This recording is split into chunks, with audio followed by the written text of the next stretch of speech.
Obrigado, Deus, por mais uma vez nos reunir na tua casa. Ajuda-nos, Senhor, na compreensão daquilo que o Senhor tem a nos dizer, Senhor, na noite de hoje. Dai-nos, ó Pai, o Senhor tem nos dado tantas coisas, dai-nos um coração grato, para que possamos valorizar momentos como esse, Senhor, aonde o Senhor se manifesta de maneira muito mais visível do que em qualquer outro momento, Senhor. Ajuda-nos a ouvir a Tua voz, a começar de mim, Senhor. Renova, Senhor, as nossas forças, renova o nosso ânimo, Senhor. Não nos deixa, Senhor, esmorecer diante das oposições e frustrações, mas que cada pedra que seja lançada, que possamos fazer um altar para orar e adorar. Abençoa, Deus, a nossa pequena congregação e nos ajuda a emanar a luz que o Senhor acendeu, Senhor. Que cada vez mais fique evidente a nossa regeneração por meio dos frutos dignos de arrependimento, Senhor. Livra-nos, ó Deus, a começar de mim, de todo espírito de hipocrisia. Ó Senhor, não nos deixa cair na cilada do auto-engano, principalmente acerca da nossa condição espiritual, mas que sejamos cada vez mais verdadeiros contigo e conosco e com o nosso próximo, Senhor. Falando e vivendo sempre a verdade em amor, como o Senhor nos ensinou, que essa é a única forma de vida que verdadeiramente é vida. Ó Deus, eu oro nessa noite pela nossa irmã Osana. Ajuda-nos a estar com ela sempre nas nossas orações. Que o Teu toque, Senhor, seja sentido na nossa amada irmã, que ela possa ter as suas forças restabelecidas, a sua saúde restabelecida. Possamos glorificar o Teu nome, Senhor, por mais esse bendito feito. Ó Deus, o Senhor sabe como é difícil para nós nos concentrarmos nas atividades que nos aproximam de Ti, Senhor. Por isso nos ajuda nessa noite a estarmos com o coração e mente voltados unicamente à Tua mensagem, Senhor. Ajuda-nos a entender a seriedade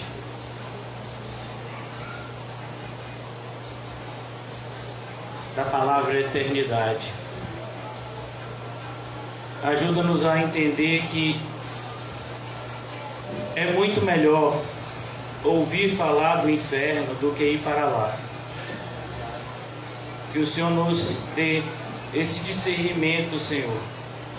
Muitas vezes tão lógico para a lógica humana, mas em virtude da nossa insensatez, não nos atentamos, Senhor.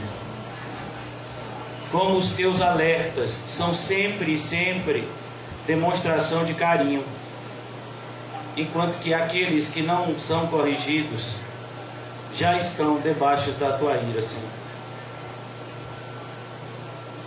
Ó Pai,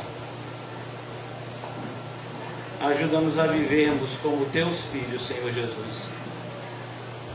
Em nome de Jesus, amém e graças a Deus. Amém, irmãos? Hoje eu queria falar com vocês, dando continuidade, no capítulo 3 de Lucas. Nós concluímos na segunda-feira o capítulo 2 e hoje nós vamos começar o capítulo 3 do Evangelho de Lucas. O título da nossa mensagem de hoje faz uma referência ao ministério desse nosso amado irmão, que foi fiel e fiel até a morte, que é João Batista. E o título da nossa mensagem, que provavelmente nós vamos iniciar hoje, e se Deus permitir, vamos terminar somente na segunda, no domingo ou na segunda, é o início desse capítulo 20, desse capítulo 3. Ele vai falar da pregação de João Batista até o versículo 14, e dos versículos 15 ao 20 vai falar justamente do testemunho que João Batista dá acerca de Jesus.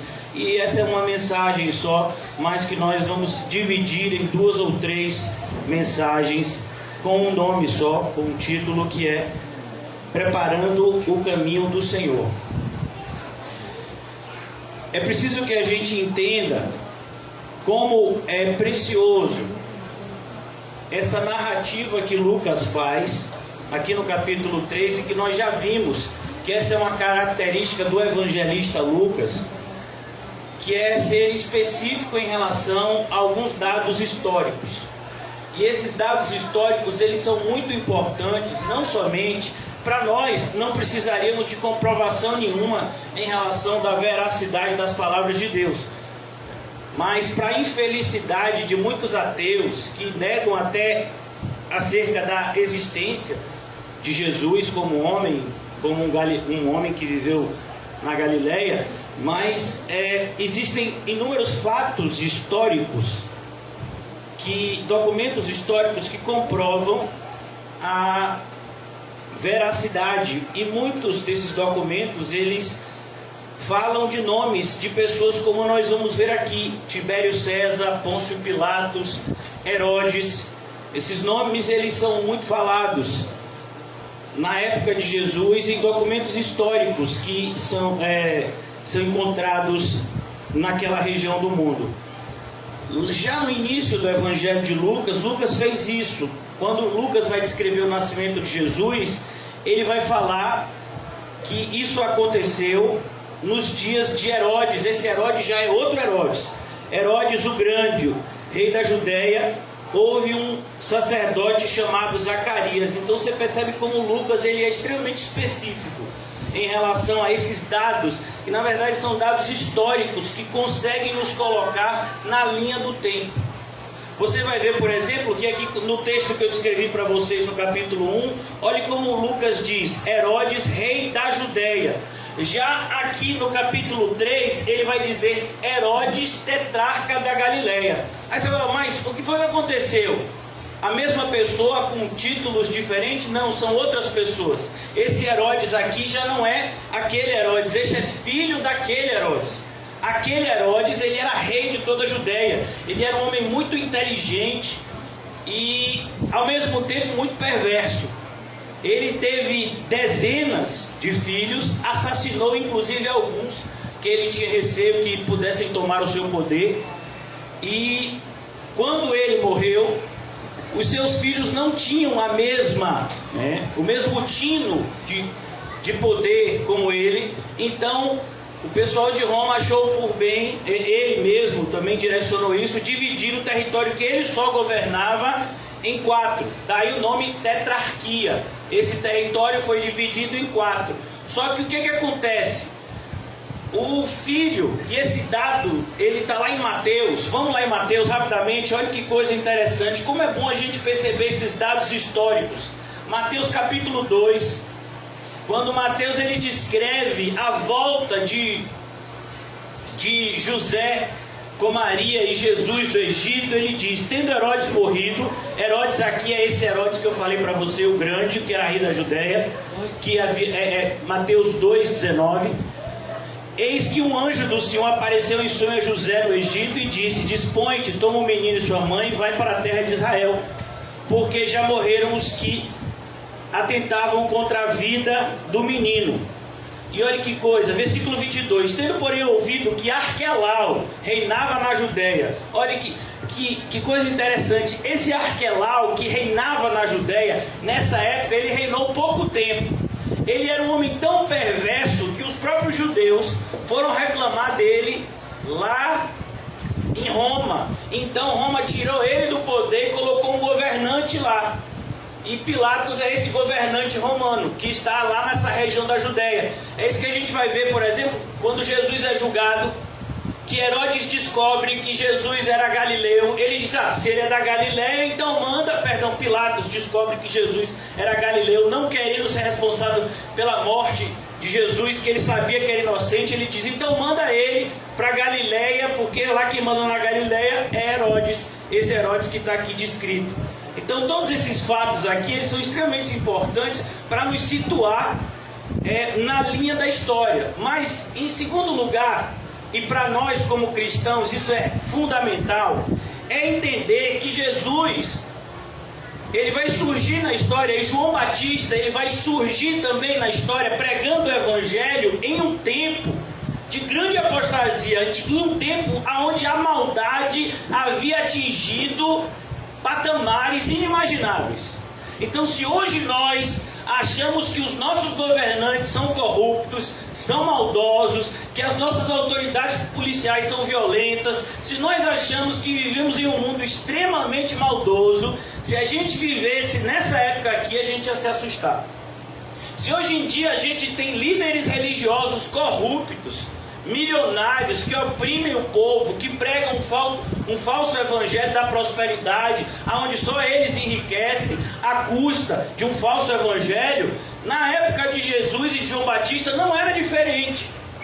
Então é muito importante a gente se aperceber para esses dados que estão aqui em Lucas capítulo 3. Foi por isso que essa mensagem, que seria do capítulo 1 ao versículo 20, eu estava meditando e tive por bem dividi-la em 2 ou 3 outras mensagens para que a gente possa ter um aproveitamento maior. Então, mais uma vez, para os irmãos que estão se acomodando, preparando os caminhos do Senhor, esse é o título da nossa mensagem em Lucas capítulo 3. Eu vou ler de novo a partir do versículo 1. No 15º ano do reinado de Tibério César. Perceba, já não é mais César Augusto. Vocês se lembram a história do recenseamento? Por que Jesus, que tinha o pai e a mãe morando em Nazaré, ele vai nascer lá em Belém? Porque o rei de Roma, o imperador, que na época era César Augusto, já não era mais César Augusto, já era esse homem aqui, Tibério César. Perceba como o poder é algo cíclico. Aqueles que estão no poder hoje, muitas vezes se acham dono do mundo. Amanhã, ou eles vão perder o poder, ou eles vão perder a vida, e eles vão perceber que o poder é algo tão volúvel. E é triste. O triste não é ver tanto essas pessoas poderosas, orgulhosas, mas é ver pessoas que hoje são humildes, vendo essas pessoas poderosas como referencial. Isso é muito triste. Pessoas que hoje em dia olham para um rico e querem ser rico. Olham para uma pessoa que tem algum tipo de poder, né? Seja ele governamental, seja ele militar, e deseja ser como essa pessoa, sabendo como é perigoso para um cristão ter poder e dinheiro. Algo extremamente perigoso. Uma pessoa do passado disse que os 30 centímetros mais perigosos do mundo são os 30 centímetros que separam o coração do bolso. E nesse sentido ele estava certo. É impressionante como o dinheiro, como o poder, ele pode corromper a alma das pessoas. A gente viu isso acontecer na Bíblia com a vida de Salomão. Salomão iniciou o seu ministério de maneira tão bonita, pedindo ao Senhor sabedoria para julgar o povo com toda sinceridade de coração, mas o dinheiro e o poder perverteram seu coração. E nós vimos como ele tem um final de reinado muito triste, tendo uma sentença da parte de Deus contra ele, dizendo: olha, Salomão, por conta dos seus pecados eu dividirei o reino, mas não farei isso na tua mão, por causa do teu pai Davi. Olha, Davi como foi fiel, mas na mão do teu filho Roboão. Então nós como cristãos, nós deveríamos buscar aprender a cultivar o contentamento. Como está escrito na palavra de Deus, na carta que Paulo escreve a Timóteo, grande fonte de lucro é a piedade com contentamento. Alegrar com aquilo que Deus tem nos dado. No 15º ano do reinado de Tibério César, Pôncio Pilatos era governador da Judéia. Olha que coisa Lucas está fazendo. Lucas, preste atenção, ele está situando o momento da ministração de João Batista no tempo e no espaço. E isso era muito interessante porque pessoas de lugares longínquos, eles tinham uma dificuldade de acreditar na narrativa do Evangelho como se ela fosse algo fantasioso. Até hoje muitas pessoas pensam nisso. Acham que o Evangelho é algo fantasioso, é um contar de histórias que nunca existiram. Mas a Bíblia, ela nos traz fatos que são comprovados fortemente e que dificilmente podem ser contraditados, justamente para nos provar que tudo que está escrito aqui aconteceu de verdade, que não é algo da cabeça de algum maluco, mas é algo que de fato aconteceu. E mais do que isso, que nós deveríamos estar preparados para as coisas que estão escritas na Bíblia e que ainda não aconteceram e irão acontecer. Então aqui ele fala de Pôncio Pilatos, governador da Judéia. Já não era mais Arquelau. Vocês se lembram quando Jesus volta do Egito, ainda menino, com seu pai José e sua mãe Maria? Quem é que estava governando? Arquelau. Mas Arquelau havia sido tirado e agora estava Pôncio Pilatos. Herodes aqui, que não é mais Herodes o Grande, mas o filho dele, tetrarca da Galileia. Ou seja, aquela região que antes era governada por um único homem, na época do nascimento de Jesus e João Batista, que era Herodes o Grande, agora havia sido dividido em uma tetrarquia. Ou seja, havia se dividido em 4 territórios. Ele vai dizer aqui, a região que Herodes dominava era a região da Galileia, a região que Jesus se estabelece, que a família de Jesus se estabelece. Nazaré ficava na Galileia. Depois ele fala de Filipe, tetrarca da região da Itureia e Traconites, e Lisânias, tetrarca de Abilene. Então ele mostra quem estava governando em cada parte daquele território conhecido como Israel, sendo sumos sacerdotes Anás e Caifás. E aqui é mais um momento em que a gente tem que parar. A gente já viu que a liderança política era totalmente depravada e corrompida. Então, a liderança política era tão mal que até os maus pediram para tirar o governador, que era Arquelau, e botar Pilatos. Que não é esse Pilatos. Já haviam tido outros governadores enviados a Roma para essa região. Pilatos era apenas um desses. Essa região sempre foi uma região muito complicada para o Império Romano. E sendo sumos sacerdotes no plural, e essa expressão quando você lê, você já toma um susto, porque se você pega o Antigo Testamento, você vai ver que na Bíblia no Antigo Testamento Deus disse que deveria ter quantos sumos sacerdotes? Um só. Qual foi o primeiro deles? O irmão de Moisés, Arão. E assim sucessivamente. Havia sempre um sumo sacerdote. Ele liderava esse colégio que a gente conhece como Sinédrio, que formava os líderes de Israel, os 70 homens, né, que deviam ser cheios do Espírito e ajudar a julgar a causa do povo segundo a lei de Deus. Mas aqui a gente tem 2 sumos sacerdotes. Por quê?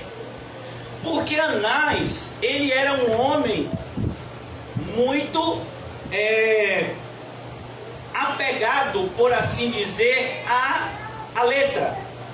E Roma não via isso com bons olhos. Roma queria um sumo sacerdote mais maleável, que ela pudesse controlar.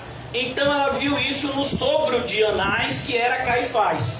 Então ele bota Caifás, mas para o povo, quem era o sumo sacerdote? Anás. Mas formalmente, quem era era o sumo sacerdote Caifás.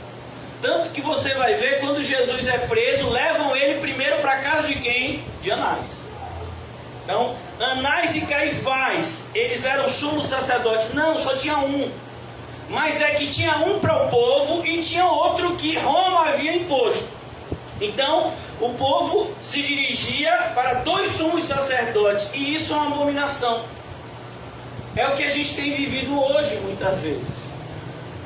Você ouve um evangelho em um lugar que é bíblico e de repente em outro lugar que se diz igreja evangélica, uma pessoa prega de outra forma, totalmente diferente do que o evangelho verdadeiro diz. E aí você diz, não, mas Deus usa cada um de um jeito. Não, aí não. A palavra de Deus é uma só. Se aqui está dizendo que é para fazer isso, isso e isso, ali não pode chegar e dizer que isso, isso e isso não deve ser feito. Vou dar um exemplo palpável. Então está escrito na Bíblia: olhe, todo aquele que não renuncia tudo quanto possui não pode ser meu discípulo. Isso está na Bíblia? Está ou não está? Mas aí de repente chega uma pessoa, em várias igrejas pregam isso, que você não precisa renunciar nada. Basta você dar uma quantidade X de dinheiro e pronto, o céu é seu. Você nem precisa se arrepender. Você nem precisa ter fé em Jesus. Se você tiver uma quantidade X de dinheiro, tiver um compromisso para dar uma quantidade X de dinheiro a uma instituição religiosa, o seu nome está escrito no livro da vida, você vai para o céu. Tem igrejas que pregam assim. E tem gente que diz, olha, lá eles creem de um jeito, também é fé. Aqui vocês creem de outro jeito, também é fé. Não, está errado. Ou a gente está certo aqui, ou eles estão certos lá. Os dois não podem. É como, por exemplo, as pessoas hoje tem surgido cada vez mais no coração do homem corrupto essa ideia de universalismo. Então é comum a gente que tem um parente católico dizer assim, não, mas a Bíblia do católico, do evangélico, ela é igual, o Deus que a gente acredita, o Jesus que a gente acredita é o mesmo, tanto do católico quanto do evangélico, não é não? O Jesus do evangélico, ele é o único mediador entre Deus e os homens. Já para os católicos, Maria também é mediadora. Inclusive, a reza mais rezada pelos católicos é: Santa Maria, Mãe de Deus, rogai por nós pecadores, agora e na hora da nossa morte. Amém. É a segunda parte da chamada Ave Maria, uma reza muito comum para os católicos. Então, se eles estão certos, nós estamos errados. Se nós estamos certos e a Bíblia diz que estamos, eles estão errados. Não pode ter 2 sumos sacerdotes. Para agradar Roma, não pode ter 2 sumos sacerdotes. Tem que ter o que é de verdade e tem o mentiroso. E a grande artimanha, ou melhor, a grande força do falso é se parecer o mais possível com o verdadeiro. Então, as pessoas que são acostumadas a comprar produtos falsificados, elas olham sempre isso, é parecido com o verdadeiro, porque tem falsificações que são grosseiras. Você bate o olho e diz, rapaz, daí é falso. É como aquela marca, uma marca muito famosa, francesa, chamada Lacoste, que a marca é um jacaré. Aí tem umas camisas que você pega, meu filho, que não é jacaré, não tem nem dente, meu filho, é um lagarto. Você vê logo, você não é Lacoste nem aqui nem na China, né? Na China às vezes até pode ser, mas aqui não é não. Então temos que tomar muito cuidado com esse ambiente religioso que João Batista estava pregando. Tudo isso aqui é para nos mostrar que quando João Batista aparece, tudo dizia que não. Tudo dizia, João, fique tranquilo, espere um momento melhor, agora não é o momento. Olha para ali, rapaz, ó o poder aí, ó, o pessoal está brigando por poder, ó como é que está a cena religiosa de Israel, está todo mundo perdido. Ô João, é melhor a gente esperar um momento melhor. Mas a grande questão, irmãos, é que o diferencial de um homem de Deus, o diferencial de um mensageiro de Deus para um líder religioso, é que o mensageiro de Deus, ele tem uma mensagem de Deus para entregar. O líder religioso não. o líder religioso, ele vê apenas uma profissão que ele vai trabalhar e ganhar dinheiro. Por isso que muitas pessoas têm visto, já virou praticamente o pastoreio algo profissional. Algo que até as pessoas, tem pastores que exigem carteira assinada. Não, a igreja tem que ter forma de empresa, o pastor tem que ter carteira assinada, tem que recolher direitinho para se aposentar direito, como se isso fosse uma profissão e não uma vocação. A gente já chegou a esse momento, há algum tempo. Sendo sumos sacerdotes Anás e Caifás, e eu acho isso interessante. Quem são os sumos sacerdotes? Anás e Caifás. Deus deveria falar com eles. Não são eles que são os líderes religiosos? Não são eles que estavam se sentando na cadeira de Moisés? Então, se Deus tinha que entregar uma mensagem, deveria ser por intermédio deles. Mas em Mateus está escrito que somente os limpos de coração verão a Deus. Eles não eram limpos de coração. Eles nunca ouviriam uma mensagem de Deus e muito menos entregariam. Porque isso seria cortar a própria carne. Se eles entregassem uma mensagem, eles entregariam uma mensagem que entregaria a eles. Se eu falar isso que Deus está mandando falar, o povo vai ver que eu não estou fazendo o que eu devia fazer, e aí eu vou me dar mal, eu não vou ter mais nenhum poder, nem o dinheiro que eu tenho. Mas olha que coisa, Deus sempre dá um jeito de fazer a sua vontade. Sendo sumos sacerdotes Anás e Caifás, veio a palavra de Deus. Ela vem. A palavra de Deus, irmãos, é uma espada. A palavra de Deus é uma flecha. A palavra de Deus é um míssil. A palavra de Deus é um martelo que esmiuça a penha. A palavra de Deus é como um fogo, que se o mensageiro de Deus não entregar, ele fica queimando por dentro. E ele diz, veio a palavra de Deus a João. Que João? Aquele que o nascimento já foi descrito aqui. Aquele que havia sido separado no ventre da mãe. Antes mesmo dele nascer. O anjo já tinha aparecido para o seu pai Zacarias, que era sumo sacerdote. Nós vimos aqui no início desse evangelho de Lucas e dito, olha, sua mulher, ela é estéril, né? Mas Deus está curando a esterilidade dela agora, porque tem um propósito na sua vida e na sua mulher, que é gerar o profeta que vai abrir, ou melhor, que vai preparar os caminhos do Senhor. E João, inclusive, o pai de João, vamos voltar um pouquinho para a gente ver essa parte muito bonita. O cântico de Zacarias, quando Zacarias, depois de 9 meses de disciplina, ele agora tem de novo o dom de Deus da fala. Meu Deus, como nós usamos esse dom de maneira tão errada. Zacarias, seu pai, cheio do Espírito Santo, profetizou, dizendo, bendito seja o Senhor, capítulo 1, versículo 68, bendito seja o Senhor Deus de Israel, porque visitou e redimiu o seu povo, e nos suscitou plena e poderosa salvação, na casa de Davi, seu servo, como prometera desde a antiguidade, por boca dos seus santos profetas, para libertar dos nossos inimigos, e das mãos de todos os que nos odeiam, para usar de misericórdia com os nossos pais, e lembrar da sua santa aliança, e do juramento que fez Abraão nosso pai, conceder-nos livres das mãos dos inimigos.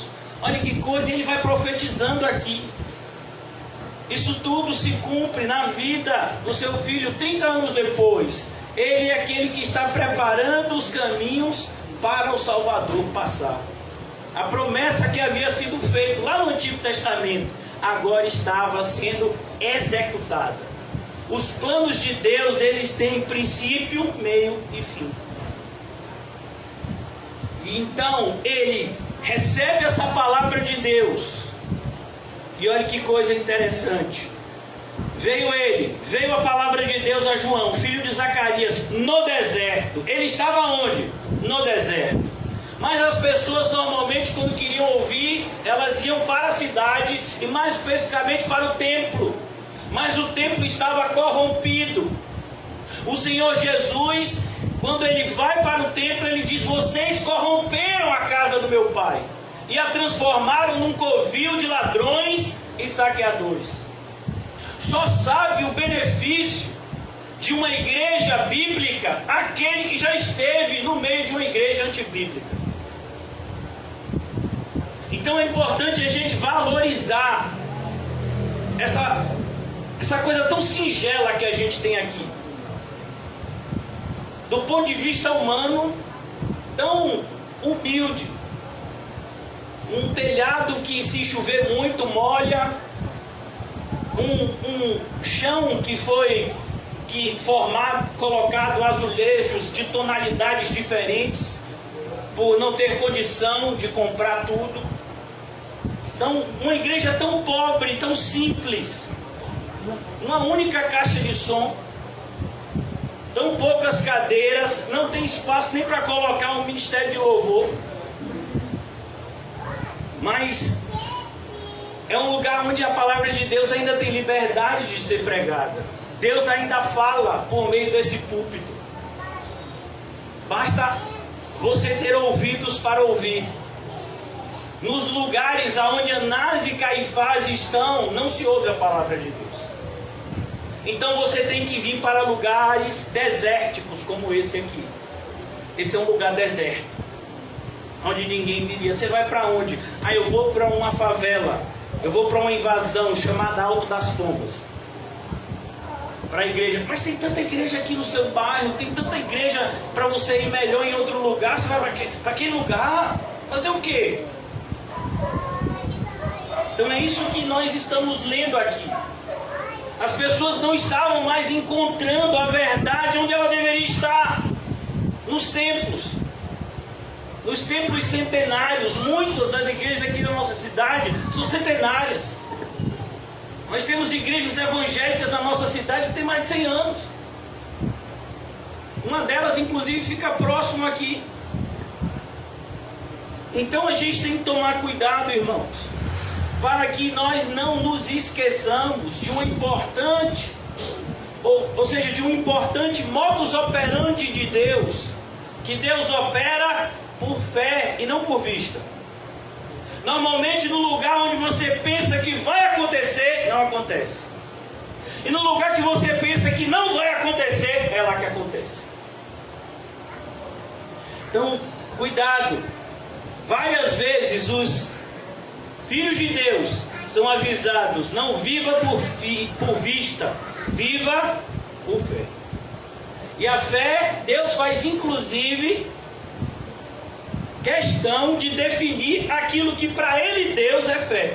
Eu acho isso interessante, porque nós vivemos em um momento, e Deus já sabia disso, porque Deus sabe de tudo. Chegaria um momento em que até a palavra fé ia ser pervertida. Imagine, até a palavra fé foi pervertida. Então você chega em um lugar onde as pessoas estão praticando abominações, então, mas é a fé de fulano, tem que respeitar. Não, irmãos, fé é o que está escrito na Bíblia. É a firme convicção daquilo que a gente não viu, daquilo que a gente não vê, mas a gente tem certeza. Por quê? Porque foi Deus que falou. Isso é fé. Está escrito em Hebreus capítulo 11, versículo 1. Deus fez questão de definir na sua palavra o que para Ele é fé. Então quando Deus diz que você e eu temos que ter fé, é essa fé objetiva que Ele fala, e não uma fé subjetiva, que parece muito mais com positividade. Não, eu sempre penso que o melhor vai acontecer. Isso não é fé. Muitas vezes pode ser até insanidade. Então no versículo de número 3, no versículo número 3, do capítulo 3, nós lemos: e ele percorreu toda a circunvizinhança do Jordão. É interessante como o servo de Deus, o verdadeiro servo de Deus, ele é extremamente diligente. Veio a palavra e ele foi lá e estava entregando. Perceba que não há em João aqui uma tentativa de fuga como houve em Jonas. Jonas, a palavra veio a Jonas, a gente vai ver lá no livro de Jonas, são 4 capítulos apenas. A palavra veio a Jonas: Jonas, vai até Nínive e prega contra ela.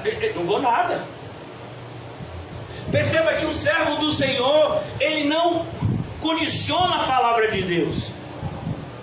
há uma ocasião, há um momento, ou seja, eu sei que o senhor quer que eu fale isso, mas assim, não é um momento, eu estou aqui, sabe, na correria, quando as coisas se acalmarem, aí eu vou lá e entrego, viu? Isso não é um servo de Deus. Isso é uma pessoa que está servindo aos seus próprios propósitos e que está querendo usar Deus para atingir os seus objetivos. O verdadeiro servo do Senhor é como nós lemos aqui.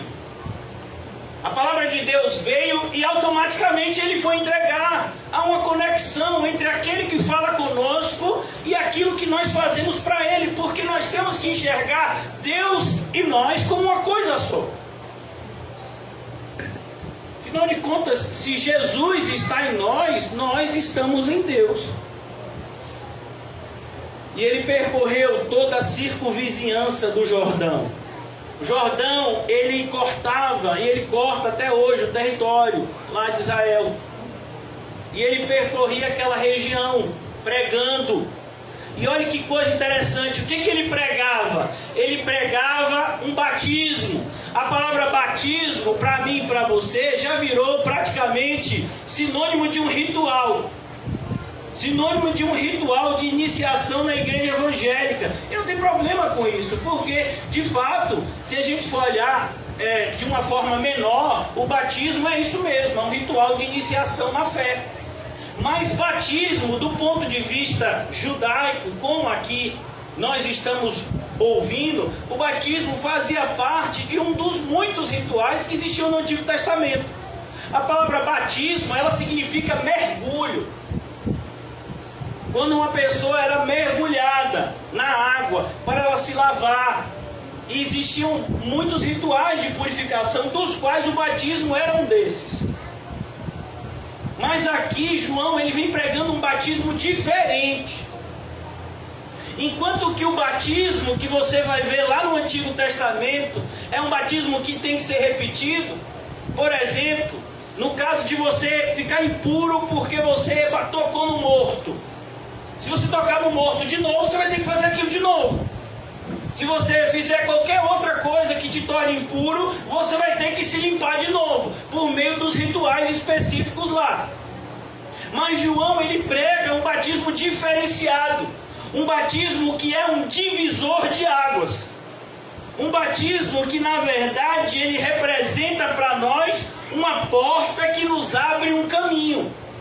Jesus, ele vai colocar da seguinte forma em Mateus capítulo 7. Mateus capítulo 7. Jesus diz: entrai pela porta estreita, e depois dessa porta estreita tem um caminho apertado. Então o batismo é essa porta estreita que a gente entra, em que uma série de coisas tem que ser deixada para trás, porque senão a gente não entra pela porta estreita. A ideia de porta estreita é justamente essa. Se nós somos de fato cristãos e queremos entrar por essa porta, porque Deus nos regenerou antes, Ele vai nos dar também a firmeza e a convicção e a força para deixarmos para trás coisas que antes éramos apegados. Isso é o batismo que João está trazendo. Por isso que esse batismo que João está trazendo, por mais que os judeus fossem familiarizados com esse termo batismo, mas esse batismo que João está trazendo é um batismo totalmente diferente do que eles ouviram falar. Tanto que eles mesmo ficam confusos, e a gente vai perceber que várias pessoas que vêm até João, que ouvem a mensagem de João, eles começam a perguntar: eu sei, João, eu entendi que tem que mudar tudo na nossa vida, então e agora, como é que vai ser? Perceba que um judeu lá no templo, quando ele fazia o ritual de purificação, ele não tinha esse tipo de questionamento. Então aqui, mais uma vez, lendo o versículo 3, do capítulo 3 de Lucas: percorreu toda a circunvizinhança do Jordão, pregando. Ele pregava, porque a palavra de Deus, ela deve ser passada adiante de maneira oral, ela deve ser pregada com ousadia e precisão e principalmente fidelidade por parte dos mensageiros. Ele pregava: aprove a Deus salvar o mundo pela loucura da pregação, porque a fé vem pelo ouvir e o ouvir a pregação. E aqui João está pregando o batismo de arrependimento. Olha que coisa. Ele diz, olha, você só pode se batizar, você de fato quer se batizar, mas entenda, você está arrependido? Eu vou dar um exemplo. Quem aqui já foi católico? Eu já fui católico quase 30 anos da minha vida. Sou evangélico há apenas 12 anos, tenho 42. E durante toda a minha infância, adolescência, que eu era católico, eu sempre tive um costume de, na minha época, né, eu tenho 42, se chamava brincar carnaval. E eu não passava carnaval nem aqui em Salvador, passava em Recife, que também tem esse costume, o carnaval de lá é muito diferente do daqui. Então, o que se fazia? A família de minha mãe, de fato, era e é até hoje extremamente católica. Aí, só para você ter uma ideia, a minha avó, ela era que levava a janta do padre todos os dias, a mãe de minha mãe, todos os dias. Porque a casa dos meus avós era de frente para a igreja. De frente para uma praça onde ficava a igreja lá no Ipicep, em Recife. E toda quarta-feira de cinza eu ia, principalmente depois que eu fiz a primeira Eucaristia, com 9 anos, no colégio Nossa Senhora da Salete, nos Barris. Eu ia com os meus familiares receber uma cruz de cinza que o padre bota aqui na cabeça. Por daí o nome quarta-feira de cinzas. Mas quando as pessoas iam lá, eu nem sabia o que significava. Depois que eu fui entender que era alguma coisa de pedir perdão. Mas a pessoa que pega as cinzas aqui, ela já está pensando no próximo carnaval. Principalmente aqui no ambiente de Salvador, que carnaval significava você comprar bloco. E os blocos começaram a ficar muito caros, então eles começaram a dividir as chamadas mortalhas em 10, 12 prestações. Então tinha gente que acabou de pular o carnaval desse ano, já começou a comprar o bloco do outro ano. Mas ele vai lá e faz a cinza. Senhor, estou muito arrependido com o que eu fiz no carnaval, mas me ajuda a fazer ano que vem de novo. Pô, não entendi. Então, para os evangélicos, arrependimento tem sido a mesma coisa que para os católicos. Tem tanto evangélico que fala de católico, mas está fazendo pior. Oh meu Deus, eu estou muito arrependido, tá mesmo? E por que você já está com essa perna indo em direção ao lugar que você disse que não iria mais? Que arrependimento é esse? Não, pastor, mas então quer dizer que nunca mais eu vou tropeçar? De forma alguma. Quer dizer que antes, você pode até tropeçar, mas antes de tropeçar você vai esmurrar muito o seu corpo. Porque você é crente. Você ama a Deus. Se você de fato é crente. Isso tem esse adendo. Então aqui João pregava dessa forma. Olha, você tem que se arrepender. Não basta apenas práticas ritualísticas. Isso não vai trazer um relacionamento correto com Deus e muito menos a salvação da sua alma. Por isso que, como eu disse aqui no começo, na oração, é muito melhor ouvir falar do inferno do que ir para lá.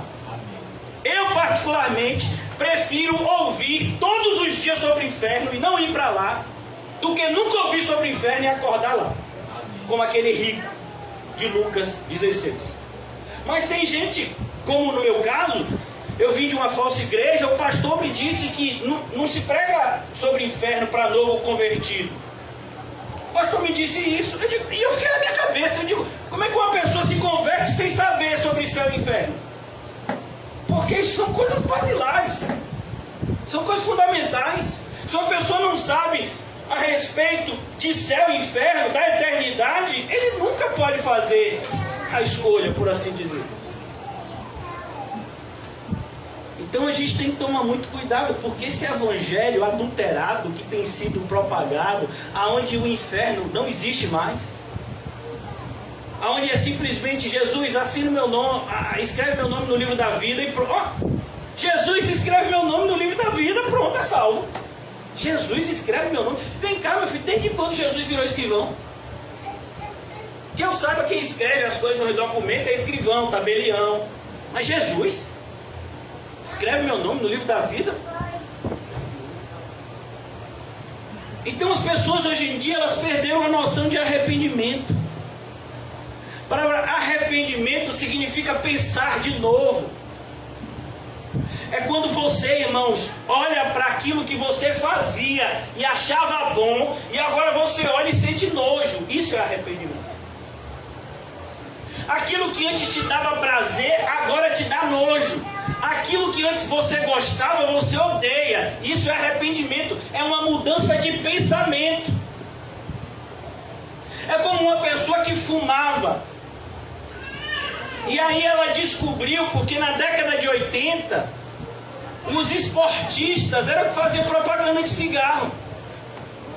E aí depois de uma guerra de milhões de dólares, foi provado que o cigarro fazia mal à saúde. Mas não é possível, todo mundo devia saber disso já. Não, ninguém sabia. E é por isso que hoje, quando você compra uma carteira de cigarro, tem um monte de foto lá do que o cigarro é capaz de fazer. Então, meu irmão, você pode até fumar, mas você sabe que você está se matando, não sabe? É assim que tem que ser uma pregação de evangelho. Você pode até pecar, mas você sabe que se você sair daqui para pecar, você sabe o que vai acontecer com sua alma, não sabe? Uma pregação do evangelho tem que ter essa transparência. Mas hoje em dia é ofensivo. É ofensivo você falar esse tipo de verdade. Tem gente que fica, sabe, que absurdo, para que essa foto de um bebê morto aqui? Absurdo é você sabendo que o cigarro faz mal, está fumando. Isso é um absurdo. E mais absurdo ainda é você fumar sabendo que a pessoa que está do seu lado não quer nada com cigarro, mas está tendo a saúde prejudicada pior do que a sua, seu sem vergonha. Isso é mais absurdo.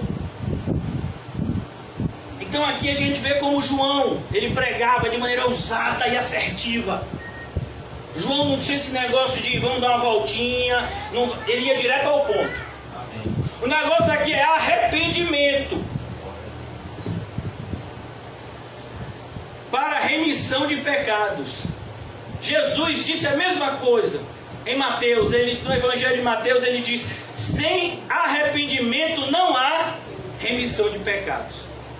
Você se arrependeu? Não, eu me batizei, eu me casei, eu tenho um cargo na igreja. Mas você se arrependeu? Não, continua fazendo as mesmas coisas. Seus pecados nunca foram perdoados. Como assim? O pastor me disse da outra igreja que eu sou salvo, disse até que minha casa lá no céu vai ser grandona porque eu sou o que dá mais dinheiro. Ele vai para um lugar pior que o seu, mas você vai para o mesmo lugar que ele. Agora o dele é um pouquinho mais quente que o seu, porque ele está enganando. Agora você está tendo prazer na mentira, então vai para o mesmo lugar que ele. Você se completa. Pregando o batismo do arrependimento para a remissão do pecado.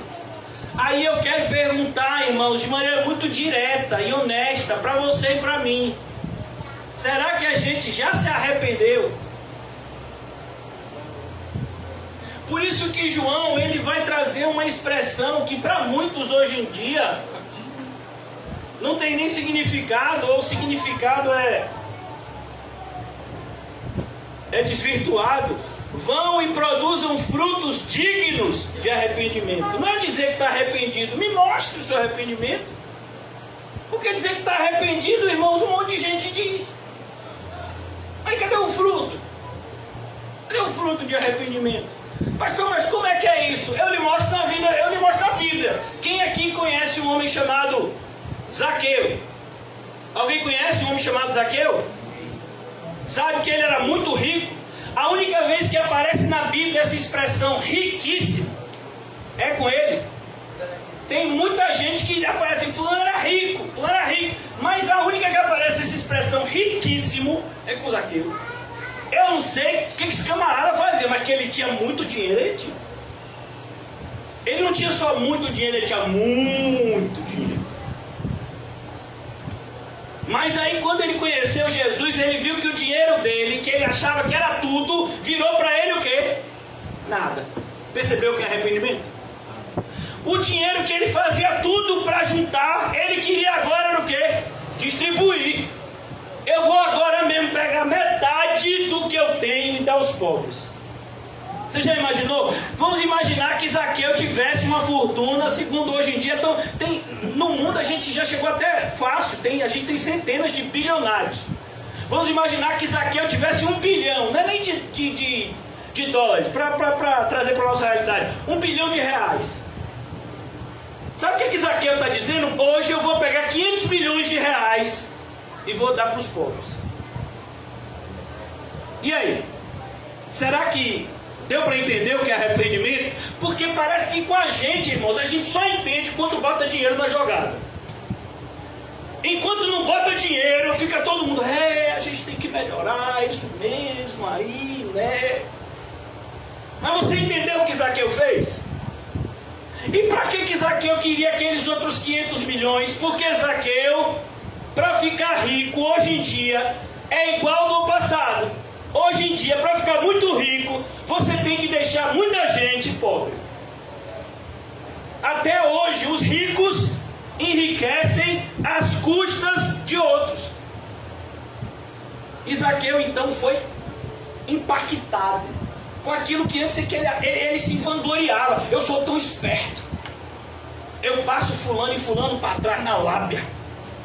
Eu faço cada negócio bom. Eu compro por 100, vendo por 1000. Olha como eu sou esperto. Zaqueu agora tinha nojo dessa esperteza, porque ela sabia que isso era diabólico. Ele disse, olha, essas pessoas que eu fiz isso, eu vou devolver. Eu vou restituir. E não vai ser a mesma coisa não, porque o que eu fiz é muito grave. Eu vou restituir 4 vezes mais. Você já imaginou? O poder desse testemunho. Zaqueu batendo na porta de uma pessoa com um saco, com 10 mil reais. Mas o que é Zaqueu que você está com esse dinheiro? Zaqueu, você acha que você está me dando esses 10 mil, lá na frente você vai me cobrar uns juros abusivos, vai querer que eu lhe pague 100 mil. Eu nem conheço o Zaqueu. Não. Pode tomar. Eu estou lhe dando esse dinheiro porque eu te passei para trás. Ele está admitindo a culpa dele. Imagine. Eu sou ladrão, eu passei você para trás. Eu não devia ter cobrado aquele dinheiro que eu lhe cobrei. Tome aqui. Isso é o mínimo que eu posso fazer. Te restituir 4 vezes mais. Isso é arrependimento. A gente vê isso nos dias de hoje? Quem?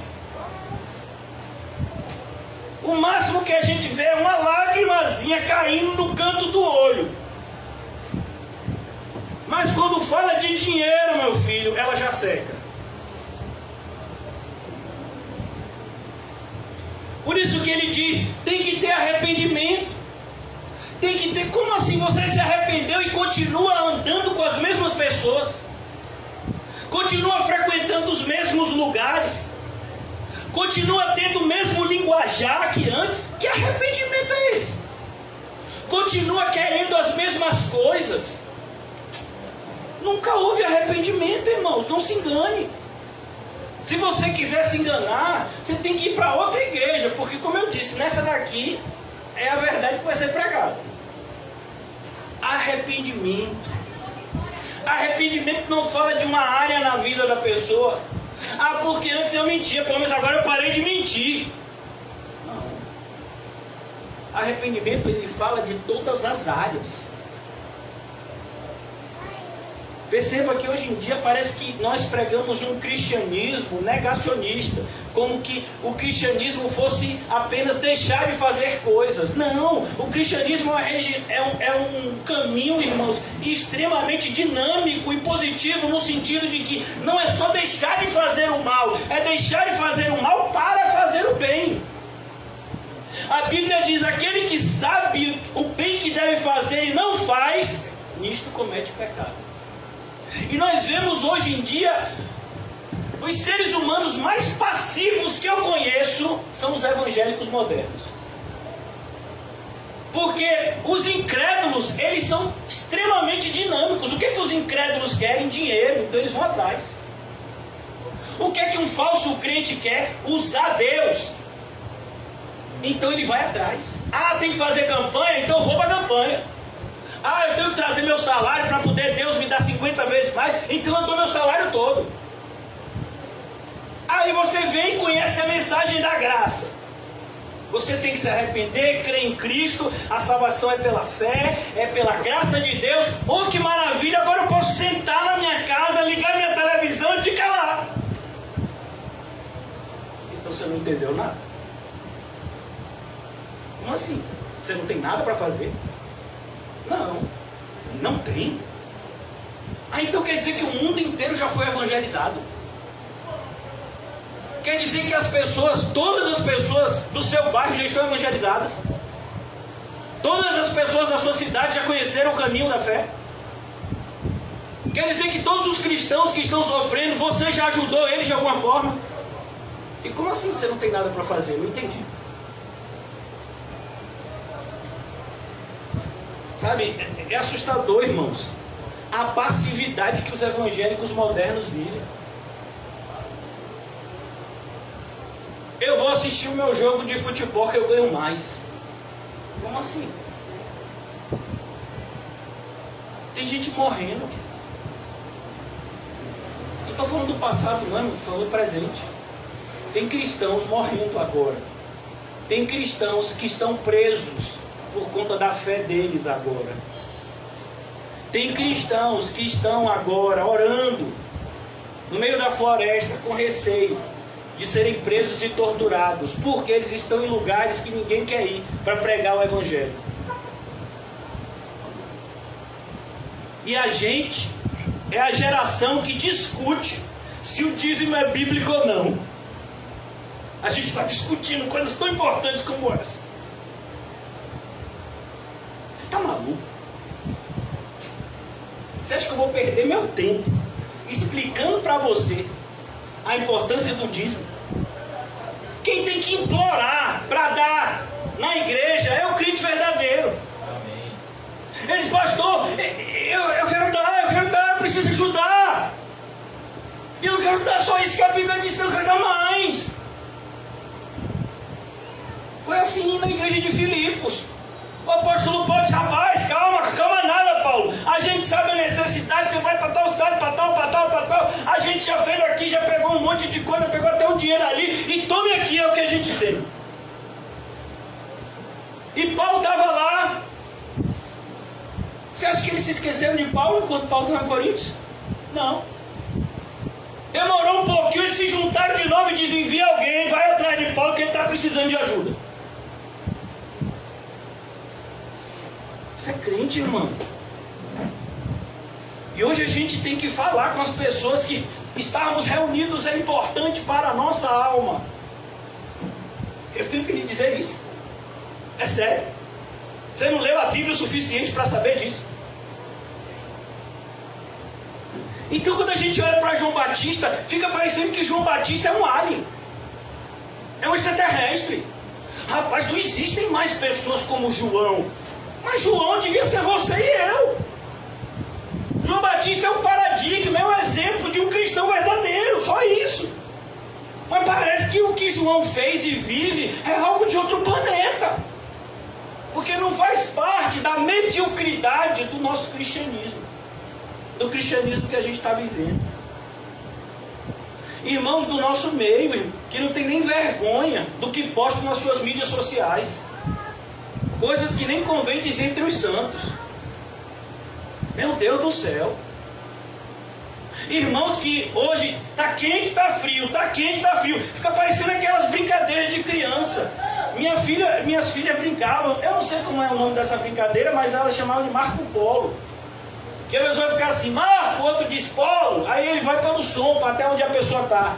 Aí diz, mas na minha infância era quente e frio. A pessoa ficava assim, aí diz, está frio. Aí, esquentou. Oi, tá pegando fogo, viu? Oi, esfriou todo. Gelou. Parece os crentes de hoje. Rapaz, você viu como o fulano tá firme? Rapaz, você viu? Você viu como o fulano tá? Rapaz, aquela mensagem. Você viu aquele versículo? Rapaz, fulano tá orando. Daqui a pouco, cadê fulano? Sumiu. tomou Doril. Aí dá passa um bocadinho, fulano de novo. O fulano tá quente. Você viu como o fulano tá? É o evangélico de hoje. É vergonhoso. Eu tenho vergonha disso. Uma vez uma pessoa chegou para mim e disse assim: eu acho um absurdo a maneira como você conduz a igreja. E eu fiquei querendo saber qual era o absurdo. Lógico, eu quero saber, porque se for verdade eu quero me arrepender. A pessoa disse que nada, no passado eu já fiz tanta coisa, só porque agora eu parei de fazer as coisas, parece que eu nunca fiz nada. Eu disse: não.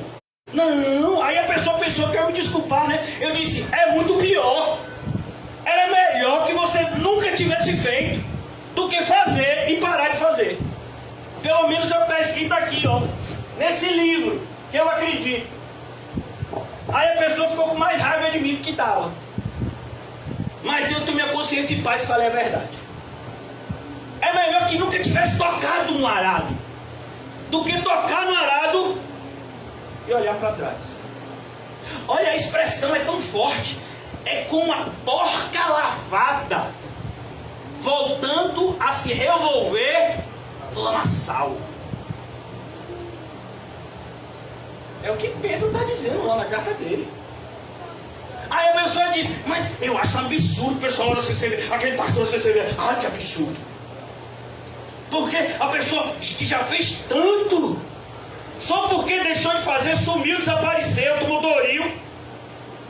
Agora parece que a pessoa não fez nada. Não! Agora parece sim, parece que a pessoa deu um péssimo exemplo. Como alguém que fez e parou de fazer, como se isso pudesse. Fez, parou de fazer, vou voltar a fazer. Parei de novo, vou voltar a fazer. Que é isso? É brincadeira? Parece que o evangélico hoje virou alguém, é o evangélico da CLT. É o evangélico seletista. Como assim? O evangélico que tem um mês de férias. Pastor, eu sou crente. Depois de 12 meses de crentez, eu quero um mês de férias. Em nome de Jesus. Porque senão eu não aguento. Como é que é isso, irmão? Me diga aí. Mas é o evangélico moderno. Eu tenho vergonha. E mais do que isso, eu tenho temor e compaixão pela alma dessas pessoas que eu sei que estão fazendo. Mas olha que coisa, como João era corajoso. Não é por acaso que ele foi assassinado como foi. Conforme está escrito no livro da palavra do profeta Isaías, nada é mais perigoso no mundo do que você pregar a palavra de Deus diante de uma congregação. Porque numa congregação que tem cristãos verdadeiros, tem também o pior tipo de gente que já existiu no mundo, um falso crente. Você sabe quem é o grande exemplo de um falso crente? Caim. Ele estava onde? Dentro ou fora da igreja? Dentro.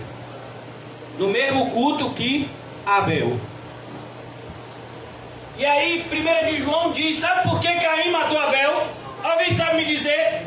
Pastor, na minha Bíblia não tem escrito em Gênesis não, mas na sua Bíblia tem um livro chamado 1 de João. Não tem? Pode procurar que tem. E diz por que Caim matou Abel, sabia? Caim matou Abel porque Caim era do diabo e Abel era de Deus. E o que provava isso? As obras de Abel eram justas. E seu irmão Caim não aguentava. Então, irmãos, é perigoso fazer o que eu estou fazendo hoje. Muito perigoso. Eu tenho feito isso há 10 anos. Voz do que clama no deserto, preparai o caminho do Senhor. Irmãos, essa ordem é para você também, para mim. Enquanto que João preparou o caminho para a volta, para a vinda, para a primeira vinda de Cristo, nós estamos preparando o caminho para a segunda vinda de Cristo. E de certa forma, a nossa responsabilidade é ainda maior do que a de João. Por quê? Porque na primeira vinda tem misericórdia. Na segunda vinda, só juízo. a nossa responsabilidade é maior, porque a gente recebeu mais. João prega para um grupo de pessoas que ainda ia ver o Cristo. A gente prega para um grupo de pessoas que sabe que Cristo já veio e que deveria estar preparado para a sua volta. Quando nós ceiamos, nós sempre fazemos referência ao texto de 1 Coríntios 11, que diz: olha, façam isso até que eu volte. Voz do que clama no deserto, preparai o caminho do Senhor, prepare o caminho. Como assim prepare o caminho? Vocês se lembram da armadura de Deus? Quem aqui já leu um livro da Bíblia chamado Efésios? Quem sabe que esse livro existe? Amém, então vocês estão bem. Então Efésios, no capítulo 6, diz: vocês têm que usar a armadura de Deus. Quem já ouviu falar nesse termo? Armadura de Deus, para estar firmes contra as ciladas do diabo. E aí diz que nós temos uma sandália. É a sandália do Evangelho? Não, é a sandália da preparação do Evangelho. A ideia é: você está preparado para receber o Evangelho? Eu tenho que preparar. Eu, como pregador, levo a palavra de Deus aos ouvidos, e o Espírito Santo leva do ouvido até o coração, que é o que eu não posso fazer nenhum homem.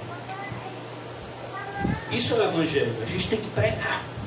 Prega a palavra, quer seja oportuno, quer não, repreende, exorta.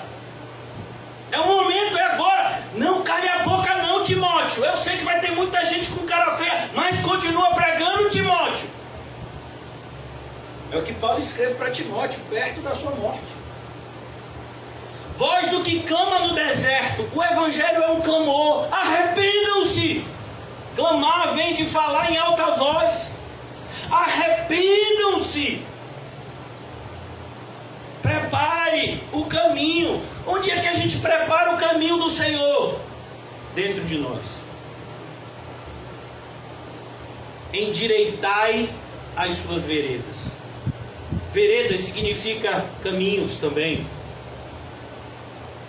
A Bíblia quer nos mostrar que Jesus não vai entrar, Jesus não vai morar na vida de pessoas que têm prazer no pecado. Jesus, ele vai te ajudar a vencer o pecado, mas Jesus jamais te ajudará a pecar. É por isso que eu fico assustado quando eu vejo gente usando versículo bíblico para justificar pecado. Eu fico assustado, porque eu digo aí perdeu o temor. Aí é se comparar com Satanás. Usar a palavra de Deus para justificar pecado. A palavra de Deus tem que ser uma espada que tira o pecado. Endireitai as suas veredas. Está errado. O que está errado precisa ser mudado. Mas vai dar muito trabalho. E desde quando, irmãos? Fazer uma coisa bem feita dá pouco trabalho. Tudo que é para fazer bem feito dá muito trabalho. Principalmente, irmão, se a gente estiver falando de agradar a Deus.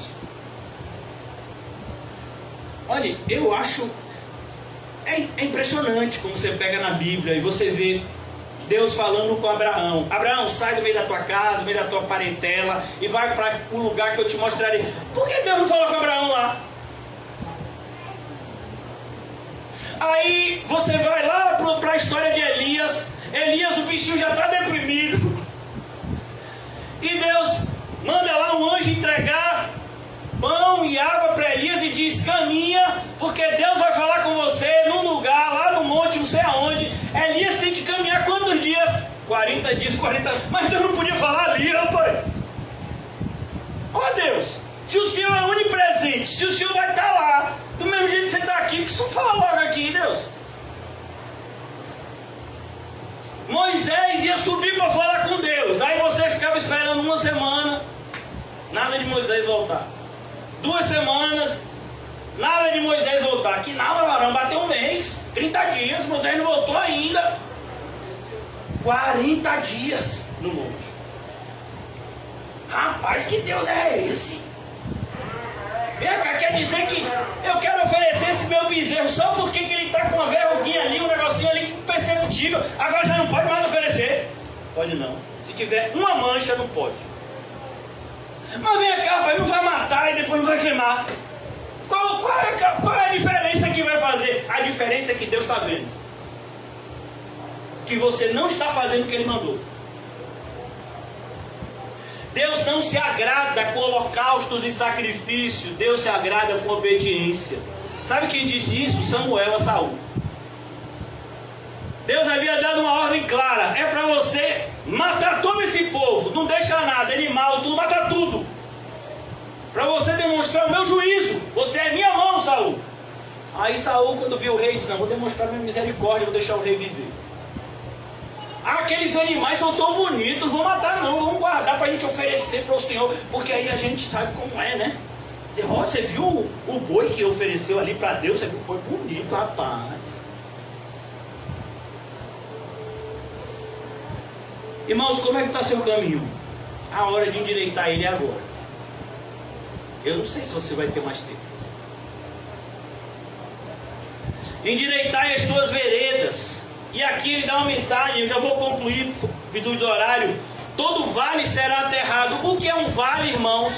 Um vale é literalmente um buraco, é uma depressão, é um vale. Aqui a gente tem um exemplo aqui, o Vale do Canela.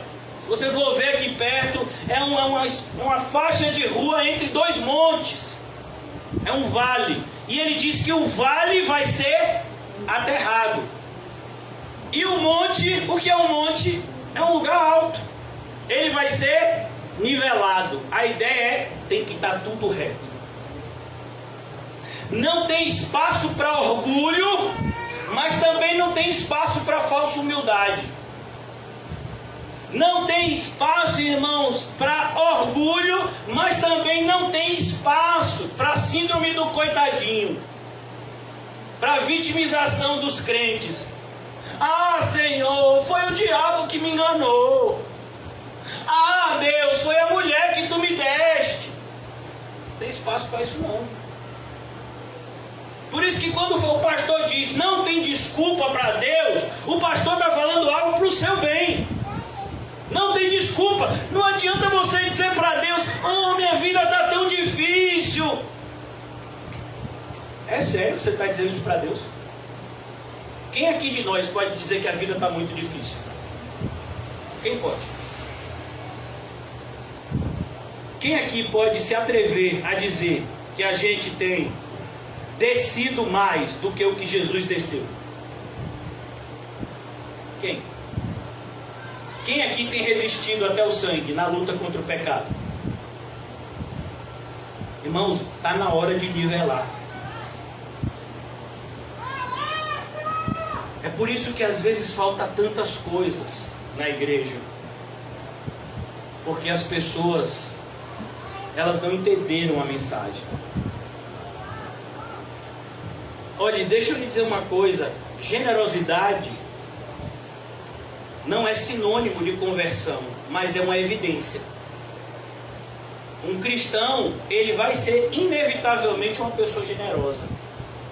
Um cristão vai ser uma pessoa que se preocupa com o próximo. Um cristão vai ser uma pessoa que se preocupa com a congregação local. Ele não só se ocupa, ele se preocupa. Eu vou lhe dar um outro exemplo de cristão na Bíblia. Quem já ouviu falar de um Davi na Bíblia, que era pastor e se tornou rei? Alguém já ouviu falar desse sujeito? Pois é, esse Davi entrava no palácio dele, ele era rei. Aí ele se lembrou que a arca de Deus, que simbolizava a presença de Deus no meio de Israel, seu povo, ainda estava em tendas, e ele achou aquilo um absurdo. Não, aí está errado. Meu Deus, tem que ter um templo, tem que ter uma casa. Não, está errado, vai ter que fazer. E ele vai lá e fala com Natan. Natan diz: rapaz, esse negócio é bom. Mas aí Deus diz: Natan, eu quero realmente que faça um templo para mim, mas diga a Davi que não vai ser ele, porque as mãos deles estão sujas com o sangue de Urias. Mas o filho dele vai construir. Você acha que Davi ficou jururu? Você acha? Você já leu essa passagem? É maravilhoso. Davi se sente honrado. Eu não vou construir, mas eu vou preparar tudo. É Davi que negociou o local. Quando ele chegou, ele disse: o templo vai ser construído nesse lugar. Aí ele vira para o dono do terreno e diz: olha, eu quero esse terreno, vai ser para construir um templo para Deus. O dono ficou feliz e disse: toma, Davi, o terreno é seu. Davi disse: de jeito nenhum. Como assim, Davi? Nada tem que ser de graça, não. É para Deus. Me diga o valor, vou pagar. Se é para o meu Deus, tem que ter preço. Eu tenho que mostrar que eu amo a Ele. E ele procura os melhores materiais e deixa tudo prontinho para o seu filho Salomão construir. Mas hoje em dia, irmãos, tem gente que não vem nem para a igreja para não saber como é que ela está. Principalmente a nossa, né, que é cheio de problemas materiais. Não, é melhor não estar lá porque eu não estou vendo, eu tenho essa desculpa. As pessoas deixam de frequentar a igreja. É claro que elas não vão dizimar e ofertar, é lógico. Graças a Deus. Deus está me dando esse tempo. E se uma pessoa chegar para mim e disser: pastor, eu guardei todos os meus dízimos do período que eu fiquei afastado e agora eu quero trazer para aqui, para entregar de uma vez só, eu digo: você vai comprar o diabo que lhe carregue. Porque esse pastor que vos fala não está à venda. Tome cuidado, irmãos, porque eu estou tomando. A palavra de Deus é viva e eficaz. Ela é mais cortante do que uma espada afiada. Já imaginou isso? Quem já viu uma espada afiada? Não estou falando dessas faquinhas de cozinha, não. Uma espada afiada. Pois é, a espada de Deus é mais cortante. Endireite. Todo vale será aterrado e nivelado todo monte, todo outeiro, os caminhos tortuosos, aqueles que gostam de atalho. Varão, como é que eu faço para ser crente?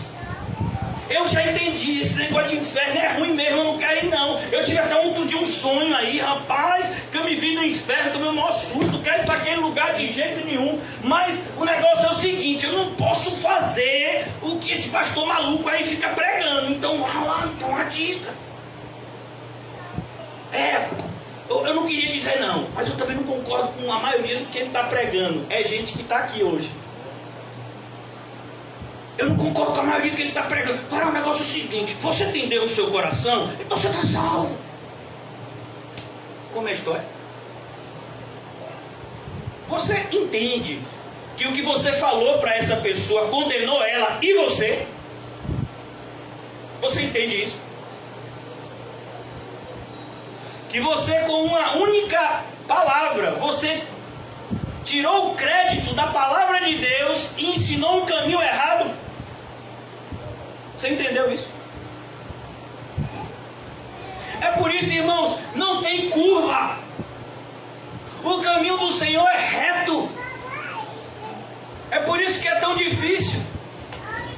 Porque a gente não gosta do que é difícil.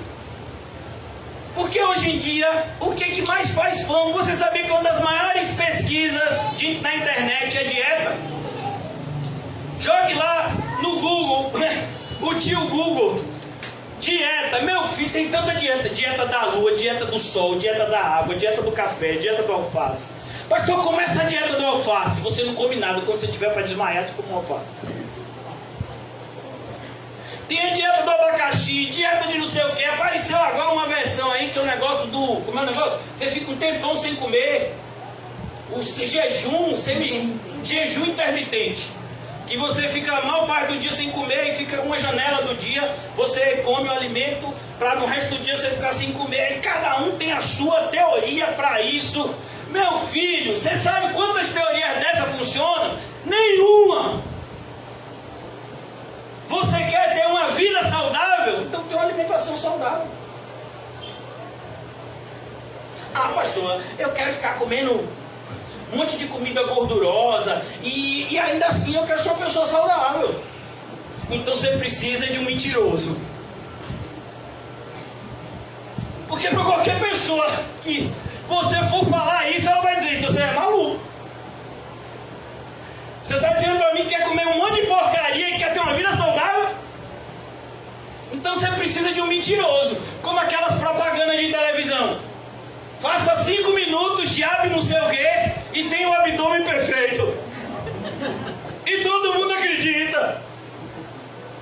Tome uma cápsulazinha e perca 50 quilos em um mês.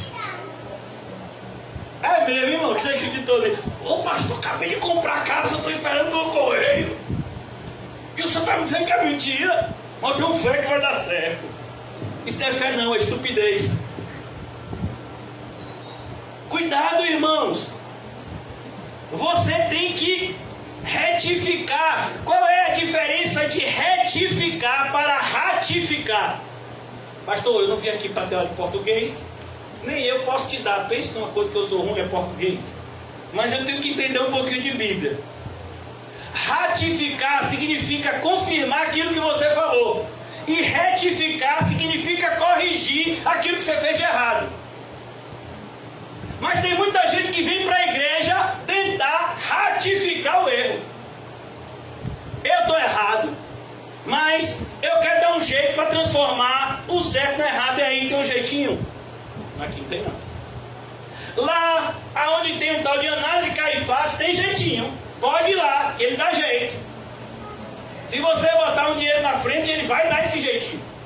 Mas aqui não, aqui é lugar de retificar. Eu estou errado e preciso de correção. Eu sou um pecador miserável. Tem misericórdia de mim. Esse desceu justificado. Então ele diz, os caminhos tortuosos têm que ser retificados, eles têm que ser corrigidos. E você acha que correção é indolor? Quem aqui já usou aparelho? Pense numa coisa que dói. Eu nunca usei não, mas minha mãe já usou. Olha que coisa. Minha mãe foi usar aparelho com 50 anos de idade. E a bichinha sofreu. E olha que o dentista era parente de meu pai. Mas pense que tem um negócio que tem que apertar. Eu não sei, agora deve estar mais moderno, né? Mas antigamente tinha que apertar todo mês. E cada vez que apertava, a pessoa ficava com dor de cabeça, porque aqueles ferrinhos é para poder juntar dentes que estão separados, ou então separar dentes que estão muito perto um do outro, e aquilo dói, dá uma dor de cabeça. Eu tinha uns colegas meus que usavam um aparelho, eu não sei como é agora, como eu disse a vocês, mas na época de jogar bola, quando tomava uma bolada, meu filho, você só viu o sangue escorrer. Porque era o quê? A parte de dentro do lábio batendo no aparelho e cortando. Aí você só viu o sangue quando tomava qualquer pancada na boca. Mas aquele aparelho era para o mal ou para o bem? Meu filho, ele teve que usar uma bota até aos 4 anos mais ou menos. Até os 4, uma bota, porque ele tinha os pés para fora. Ele tinha a mesma deformidade que eu tinha quando eu nasci. Ele era igual a mim, eu também tive que usar bota corretiva. Mas no meu caso, minha mãe não botou e meu pai tanto tempo quanto eu deveria. Eu fiquei somente 1 ou 2 anos com a bota corretiva e o certo era eu ter ficado mais tempo. Mas meu filho ficou o tempo certinho e corrigiu. Você acha que era bom? Ele era o único na escola dele que usava o mesmo tênis todo dia. Os outros coleguinhas iam com tênis diferentes, mas ele tinha que usar aquele sapato corretivo. Você acha que era bom? Sapato pesado, dói o pé, mas ele usava. Desde quando corrigir é fácil, irmãos? Me diga aí. Quando corrigir já foi fácil? Mas parece que na igreja a gente quer tudo fácil. A gente quer que o pastor exorte, mas que não doa. Não, minha filha, exortação é igual o perfume de Paulinho, pode ser que arda. Mas, irmãos, eu nunca vou esquecer esse áudio. Esse áudio está guardado, é uma bênção. Toda vez que eu estou muito triste, eu ouço. É um áudio que o irmão Paulinho, os áudios do irmão Paulinho é sempre bênção. Eu tenho alguns. E aí, esse daí ele mandou para o irmão, quando ele fez um perfume. Foi quase 10 minutos, não foi de áudio? Não foi, né? Foi mais ou menos, foi não? Ó, irmão, é bênção. Já começa assim. Você vai chegar, você vai pegar ele, você vai botar no fundo da geladeira, esquece, deixa lá. O cantinho do congelador, que é para dar o assentamento. Meu irmão, você recebe um negócio que você pensa que é bomba. Mas como é um irmão da fé, você acha, né? É bênção. Agora, ó, varão, quando você quiser usar, não use com camisa branca, que mancha. Aí você já exclui metade do guarda-roupa. É mesmo? Olha, e eu vou dizer uma coisa também, pode ser que arda. Não passe demais. E cuidado na região que passar, porque pode ser que arda. Mas, varão, é bênção. Olha, era eu ouvindo esse áudio, dando risada, mas ao mesmo tempo internalizando a pregação do Evangelho. A pregação do Evangelho é assim, você está pregando para a pessoa, e a pessoa está assim, rapaz, esse camarada está me amaldiçoando. Não, varão, é bênção. O camarada olha para você e diz, você tem que renunciar a tudo. Agora que eu consegui economizar R$50 de moeda, eu estou dividindo meu celular em 24. E ele disse que eu tenho que renunciar a tudo. Varão, aí funcionou. Acabei de me casar, ele disse que eu tenho que amar mais a Jesus do que a minha esposa, meu marido. Varão, aí pegou no fundo. Meu filho, minha filha, meu neto, minha neta acabou de nascer e ele disse que eu tenho que amar mais a Jesus. Aí não, aí já é demais. Como assim é demais? Não está escrito na Bíblia. Irmãos, corrigindo, não pode ser que arda não, vai arder. Evangelho, irmãos, é igual a metiolate. Arde, mas é bom. Na minha época, quando você se ralava todo, que você chegava em casa e dizia para a mãe que fez alguma coisa, no meu caso era sempre a mãe, se fosse o pai era duas surras, era da rua, de casa. Então você fala para a mãe que você tropeçou, que você estava andando naquele lugar que ela disse para não andar, e aí você tropeçou e se ralou todo. Aí ela não tinha nem vontade de lhe bater, porque ela já tinha um metiolate na mão. Ela disse, o metiolate vai ajudar ele a se arrepender. Aí ela nem precisava, quem já tomou metiolate? Quem já tomou? Tomou não, quem já passou metiolate? Já recebeu metiolate. Tinha uma espátulazinha, aquela espátula, irmão, era coisa do cão. Porque aí você podia pegar, né, não um algodãozinho, uma flanelinha, olhar e ó, aquela espátula, o negócio que já estava doendo, a espátula vinha, e a mãe passava, eu não disse que não era para não estar lá. E aquele assopro, irmãos, e nada, era a mesma coisa. Doía mais. Pois é, mas aqui daí era para o bem. O Evangelho é assim também. Pastor, que você está dizendo isso tudo? Porque a pregação de João é uma pregação de amor. João amou tanto esse povo que ele foi decapitado por falar uma mensagem de amor para esse povo. Para João manter a sua cabeça, era só ele mentir. Olha, irmão, só para você ter uma ideia, vamos imaginar. Não é o prefeito Bruno, é Bruno, né? Ele foi até meu colega de faculdade. Não é o prefeito vindo aqui, não. Vamos imaginar o governador vindo aqui. E aí? Os carros de segurança parando. Governador, rapaz, pastor, ainda bem que o pastor botou essa igreja, essa cadeira que são 4 em cima, porque o governador tem celular alto. Como está? Não.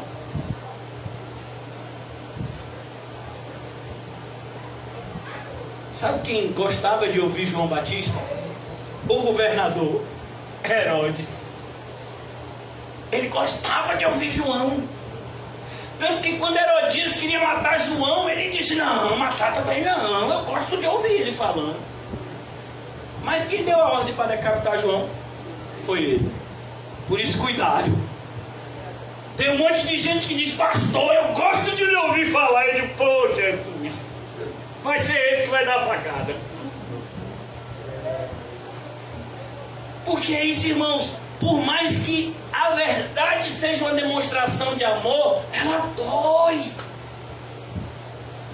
João vai dizer daqui a pouco, imagine, você está ouvindo um camarada que você está fazendo amor, você está fazendo, sabe, a maior propaganda dele, rapaz, vou lhe levar para um pregador que é homem de Deus, que fala a verdade, e que prega o evangelho, que é uma pessoa, sabe, muito legal, que uma pessoa humana, uma pessoa humilde, e aí o camarada vira para você e diz, raça de víboras!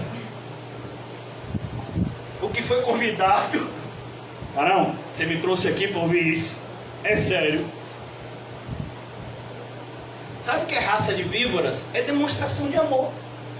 O João está dizendo, olha, vocês estão ouvindo a minha mensagem, mas vocês não estão levando ela a sério.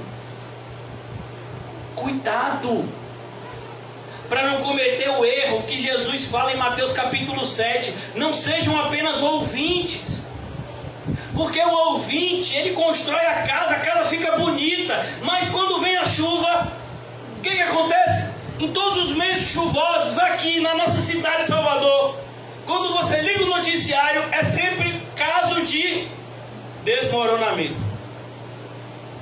Desmoronamento, irmãos, é quando alguém constrói a casa na areia. A chuva, ela encharca a areia. E a areia, o que é que ela faz? Ela se move. Uma coisa, irmãos, é a areia se mover com nada em cima dela, mas a areia se movendo com a casa em cima dela é uma das cenas mais assustadoras que eu vi em relação a isso. Aconteceu, acho que há uns 2 anos atrás, foi no ano anterior à pandemia, uma casa desmoronando, parecendo que era de isopor. O pessoal pegou a imagem, estava filmando na hora, a chuva bem forte, a casa já estava isolada por causa do risco, e a casa caiu. Era uma casa de 4 andares. Ela foi abaixo em questões de segundos. Agora você imagina se tinha gente dentro. Imagine quantas pessoas moram numa casa de 4 andares. Se tivesse todo mundo lá. Mas a pessoa que viu aquele terreno diz, rapaz, esse terreno é bênção. A casa vai ficar bacana aqui. Não, mas a gente ainda não achou rocha, rapaz. A gente só está achando areia. Se bater a fundação aqui, pode ser que o negócio não fique bom. Não, varão, Deus vai proteger. Deus vai proteger? Mas se Deus mandou a gente ser prudente, como assim Deus vai proteger? Ele lhe disse para construir a casa aqui? Não, ele não me disse, mas o precinho estava no capricho. O precinho estava bom. Sabe quem gosta de fazer promoção? O diabo. Deus não faz promoção. É o diabo que faz. Ó, lhe dou tudo que você quiser, basta se ajoelhar. Jesus, não precisa carregar a cruz não, Jesus. Eu vou te dar o reino sem cruz. Basta se ajoelhar. Com Jesus não tem promoção não, irmãos. Com Jesus é porta estreita e caminho apertado. Que o Senhor nos ajude a entender o privilégio de ouvirmos essa mensagem. Obrigado, Senhor, pois eu precisava entender que todo aperto é para o nosso bem. Só o Senhor sabe como foi meu dia e a minha semana, e eu tenho certeza que na vida dos meus irmãos não foi diferente. No mundo teremos aflições.